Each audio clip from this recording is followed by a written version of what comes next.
తెలంగాణలో అధికారాన్ని సుస్థిరం చేసుకోవడంతో పాటుగా కూడా రాబోయే ఎన్నికలే లక్ష్యంగా కాంగ్రెస్ పార్టీ తన వ్యూహాలకు పదును పెడుతున్నది. మరి కేవలం ఒక పార్టీని కాకుండా అటు కేంద్రంలోని బీజేపీని, ఇటు రాష్ట్రంలోని ప్రధాన ప్రతిపక్షమైనటువంటి బీఆర్ఎస్ను ఏకకాలంలో దెబ్బతీసేలా డబుల్ అటాక్ వ్యూహాన్ని అమలు చేయాలని నిర్ణయించింది. ఇందుకోసం పార్టీ అనుబంధ సంఘాలైనటువంటి యూత్ కాంగ్రెస్, ఎన్ఎస్యుఐ మహిళా కాంగ్రెస్, ఇక కిసాన్ సేల్ వంటి ఫ్రంట్ ఆర్గనైజర్లు ఇకపైన విధుల్లోకి రావాలని చెప్పేసి పార్టీ నాయకత్వం స్పష్టమైనటువంటి ఆదేశాలు జారీ చేసింది.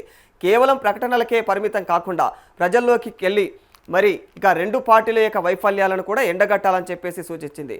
మరి రెండు పార్టీలను ఇరుకున పెట్టేందుకైతే సిద్ధం కావాలని చెప్పేసి సూచించింది.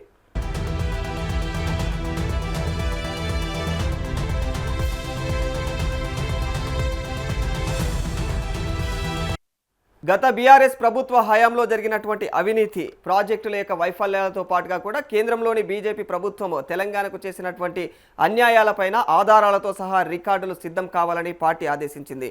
ఇక విభజన హామీల అమలులో బీజేపీ నిర్లక్ష్యాన్ని, క్షేత్రస్థాయిలో ప్రజలకు ఇచ్చినటువంటి హామీలను నెరవేర్చని యొక్క బీఆర్ఎస్ తీరును కూడా ప్రజల ముందు ఉంచడంతో పాటు రెండు పార్టీల మధ్య ఉన్నటువంటి లోపాయికారి ఒప్పందాలను ఎండగట్టడం ద్వారా అవి రెండు ఒకటే అనే భావనను ప్రజల్లోకి బలంగా తీసుకువెళ్లేలా కాంగ్రెస్ అయితే వ్యూహాలు అల్లుతోంది.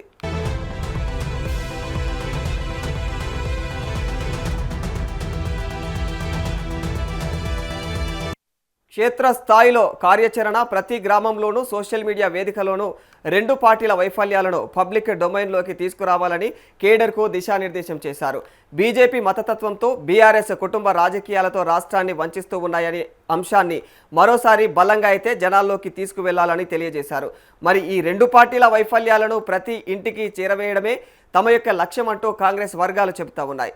తెలంగాణ రాజకీయ క్షేత్రంలో త్రిముఖ పోరు కనిపిస్తున్నప్పటికీ కూడా కాంగ్రెస్ మాత్రం ఒకే దెబ్బకు రెండు పిట్టలు అన్న చందాగా అయితే పావులు కదుపుతోంది.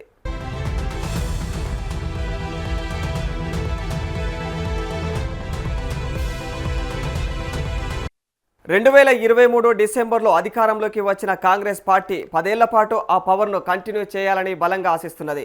ఇందులో భాగంగానే బీజేపీ, బీఆర్ఎస్ పార్టీలను ప్రజల్లో మరింత చులకనగా చేసేందుకు ప్రత్యేకమైనటువంటి ప్లాన్లను అమలు చేయాలని నిర్ణయించుకుంది.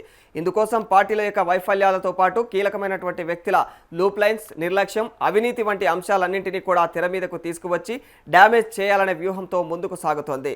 ఇటీవల జరిగినటువంటి స్థానిక సంస్థలు, గతంలో జరిగిన పార్లమెంట్ ఎన్నికల్లో త్రిముఖ పోటీ నెలకొన్న నేపథ్యంలో మరి ఈ దఫా రెండు పార్టీలను దెబ్బకొట్టాలని కాంగ్రెస్ సిద్ధమైంది.